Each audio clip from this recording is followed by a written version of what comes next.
E o nosso canal começa agora com a satisfação de receber o Dr. José Capalbo. Ele é gastroenterologista e conversa com a gente a respeito de gastrite e refluxo.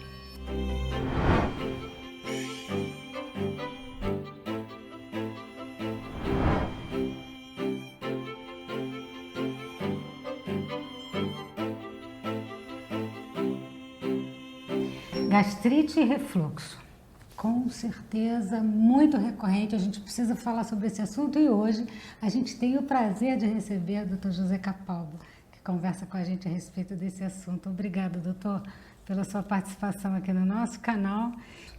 Doutor Capalbo, muito comum nas pessoas e um grande sofrimento para muitas pessoas. O que é o refluxo? O refluxo, Sheila, é a passagem de conteúdo estomacal, gástrico, para o esôfago. O esôfago, como todos sabem, é um canal que leva o alimento líquido da cavidade oral até o estômago. O ato de ocorrer este movimento retrógrado desse suco gástrico é denominado refluxo. Bom, quais as causas mais comuns no refluxo? Uma causa que se diz muito, e é uma associação muito frequente, é o refluxo com a hérnia de hiato. A hérnia de hiato é a passagem de um pedaço do estômago e da transição entre o esôfago e o estômago para cima, em direção ao tórax. Esta pequena migração da transição esôfago-gástrico já é suficiente para que ocorra a chamada hérnia de hiato. Ao se ter a hérnia de hiato, o mecanismo de contenção do líquido gástrico se perde. Isso favorece com que o conteúdo ácido reflua e a mucosa do esôfago, que é o revestimento interno do esôfago, ele não tem a preparação natural para receber esse suco gástrico. Então ele sofre uma espécie de queimadura, né? E isso daí determina a esofagite. Então você tem a hérnia de hiato, que leva ao refluxo, e o refluxo leva à esofagite de refluxo. Bom, que é muita coisa, né? É muito difícil conviver com esse tipo de sensação, de dificuldade, desse mal-estar todo. Existem estágios, né, doutor, da presença desse problema nas pessoas. Existe uma variação. O senhor poderia falar a respeito disso? Sim. É importante dizer que às vezes você tem um refluxo e uma esofagite acentuada e o paciente tem poucos sintomas.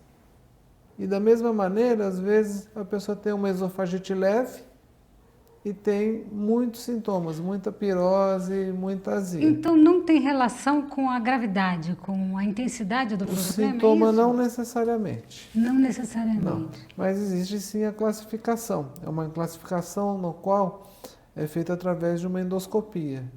Isso vai esofagite grau A, B, C e D. A esofagite grau A é a esofagite mais leve, ela é mais um edema da região da transição esôfago-gástrico, até a esofagite grau D, que são úlceras confluentes na parede do esôfago, da transição esôfago-gástrica. Vamos para as causas, doutor? O senhor já falou das causas que seria a hérnia, os problemas que podem gerar o problema grave do esôfago. Mas eu queria saber o seguinte, dos hábitos alimentares, das outras causas que podem levar a esse problema. Isso é interessante. Até anos atrás, bastante anos atrás, acreditava-se que refluxo estava sempre associado à hérnia de hiato. Isto não é uma verdade. O refluxo pode ocorrer nas pessoas que têm hérnia de hiato, assim como nas pessoas que não têm hérnia de hiato. E aí entra, sim, as situações dietéticas e comportamentais que vão favorecer o refluxo. Por exemplo, comportamental, o ganho de peso. Toda vez que a pessoa ganha peso, ela aumenta a pressão dentro do abdômen. Ao aumentar a pressão dentro do abdômen, isso daí pode vencer o mecanismo da válvula e ocorrer essa regurgitação. Além disso, atividades do, por exemplo, alimentação muito volumosa, com líquidos em excesso e em seguida o paciente deitar. Aí funciona por uma questão física, né? O estômago está em pé enquanto você está sentado. Você encher o seu estômago de líquido, de comida e deita em seguida, é como entornar um jarro, né? Aquilo favorece o refluxo. Outras situações aí já relacionadas à qualidade de alimento. Nós temos os grandes agressores do refluxo. Né? Os grandes problemas. Sim, todos já sabem. É o café, chocolate, refrigerante, comida gordurosa e fumo. Quando você faz uso abusivo dessas substâncias, esse mecanismo de contenção fica ainda mais frouxo. Então, esses são alimentos e líquidos que favorecem você ter o refluxo na ausência da hérnia de hiato.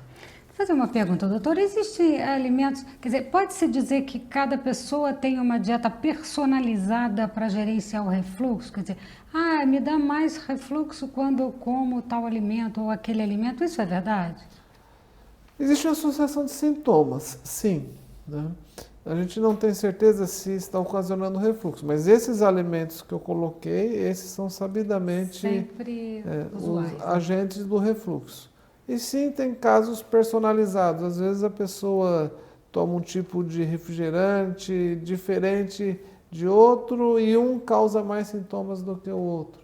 Ou às vezes a pessoa toma até um alimento, por exemplo, leite, né, que é um alcalino, deveria refrescar, vamos dizer, a região, mas não, a pessoa sente um refluxo, até porque ele pode ter alguma intolerância. E o leite é indicado, doutor?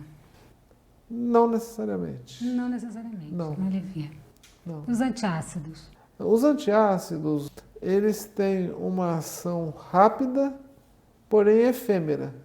Da mesma maneira que eles provêm um alívio rápido, eles também rapidamente deixam de proteger a mucosa do esôfago.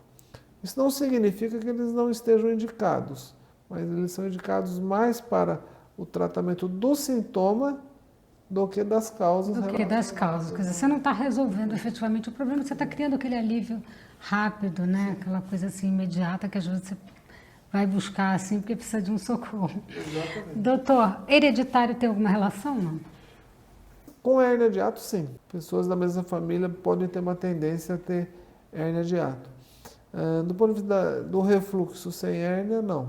São mesmo uma situação personalizada e muito relacionada a comportamento e dieta. Doutor, para identificar a hérnia de hiato, que exame é necessário realizar? Existem 3 exames. O exame mais comum, que dá um diagnóstico muito preciso da hérnia de hiato, é a endoscopia digestiva alta.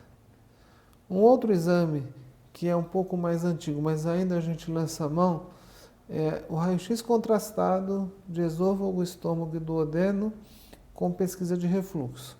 Esse exame o indivíduo ingere um líquido, um contraste, e é feito uma radiografia desta região e algumas manobras para tentar desencadear o refluxo.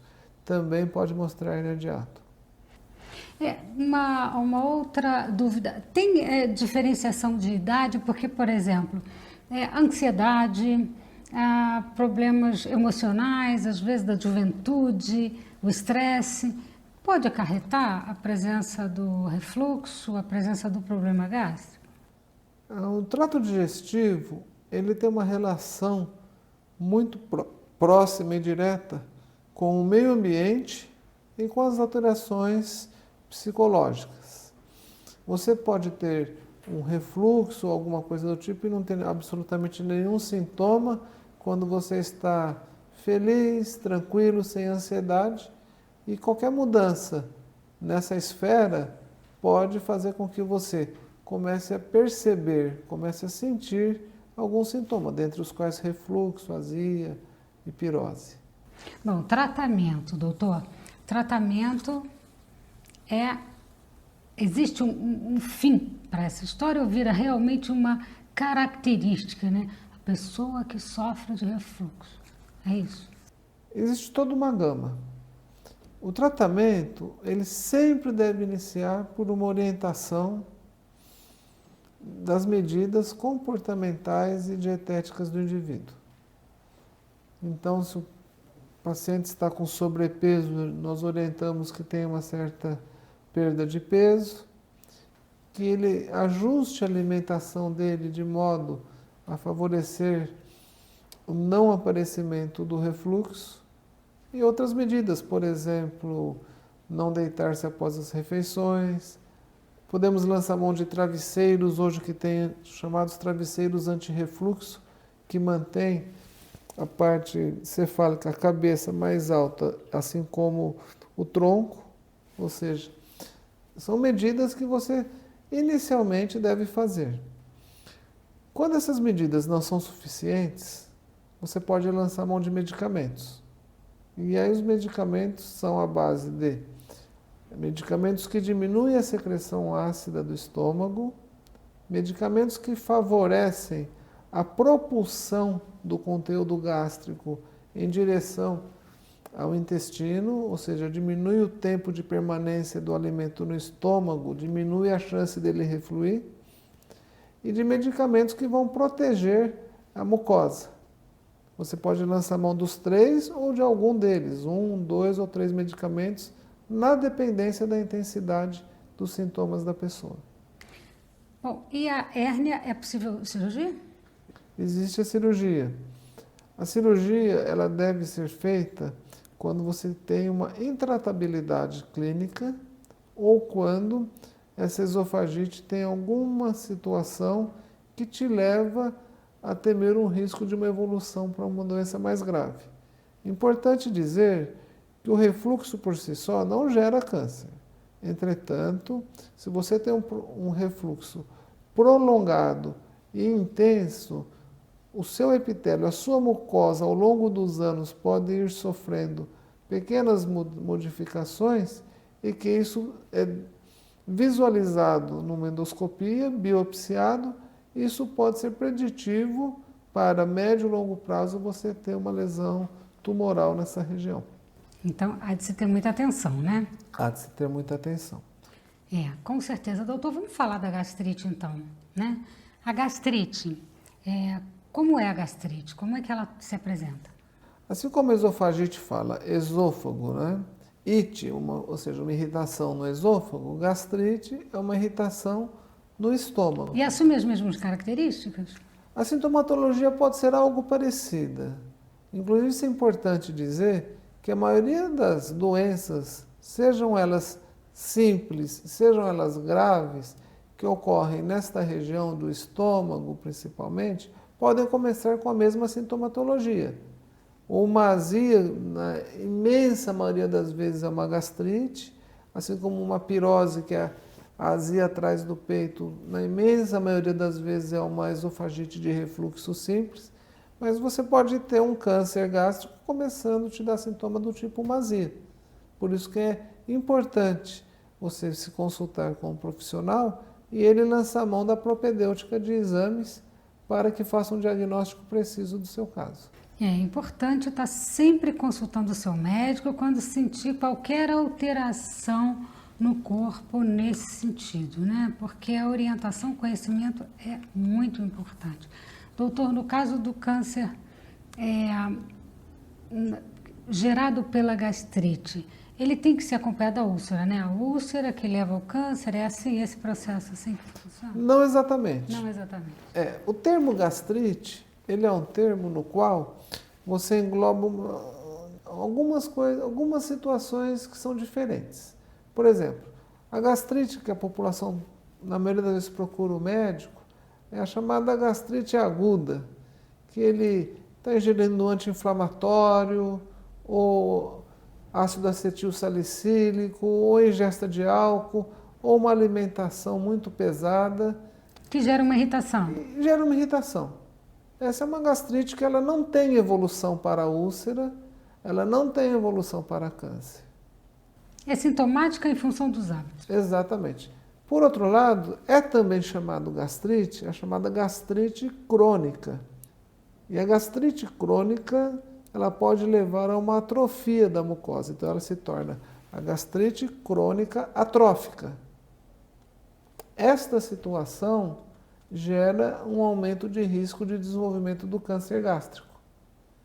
Quando você fala de câncer de estômago, de gastrite, de úlcera, você obrigatoriamente tem que falar sobre o Helicobacter pylori. Sim, do H. pylori. Do H. pylori. Então, aonde o H. pylori entra na situação? A presença do H. pylori, diga-se de passagem, é a infecção mais comum do ser humano. Em torno de 30% da população do mundial tem H. pylori. Ele gera uma facilitação para que você tenha gastrite, úlcera e, segundo a Organização Mundial de Saúde, até do câncer gástrico.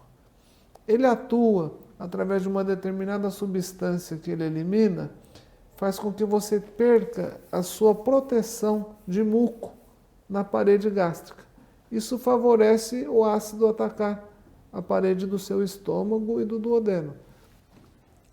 Não é fácil mesmo, né? Quer dizer, tem que ter aí toda uma atenção voltada para isso. E o H. pylori, como é que a gente identifica e como é que a gente faz a prevenção sobre isso, doutor? O H. pylori você identifica mais comumente através do exame endoscópico. Por quê? Você vai fazer uma endoscopia para visualizar o incômodo, a gastrite, etc. Você pode fazer uma pesquisa direta do H. pylori durante a endoscopia e você pode colher uma mini biópsia e mandar para exame para verificar esta ocorrência. Existe o tratamento? O tratamento do H. pylori é à base de antibióticos, durante 7 a 14 dias e o acompanhamento endoscópico. O tratamento inicial do H. pylori gera um sucesso de aproximadamente 85%, olha que beleza, 90%. Né? Importante dizer que o H. pylori nós pegamos através de água. Existem diversas teorias, mas uma vez que você adquiriu, você trata, nada impede de você poder ter uma reinfecção. Sim. Né? Então, precisa ter atenção e precisa ter acompanhamento. Então, os exames, né, os exames preventivos, quando você tem qualquer alteração, é importante estar atento, é importante procurar seu médico para realizar. Olha, doutor, eu ficaria aqui muitas horas conversando sobre esse assunto, porque estamos falando com um excelente profissional nessa área, um médico assim competentíssimo. Muito obrigada pela sua participação aqui no nosso canal. Eu que agradeço a oportunidade, um prazer enorme de estar com vocês. Estaremos sempre à disposição para discorrer sobre temas que vocês julgarem de importância na área do aparelho digestivo. Muito obrigado. Muito obrigada, doutor. E é isso, gente. A gente fica por aqui. Não esquece, deixa o seu like, se inscreve no canal para a gente se encontrar mais vezes nos nossos vídeos, onde eu vejo vocês.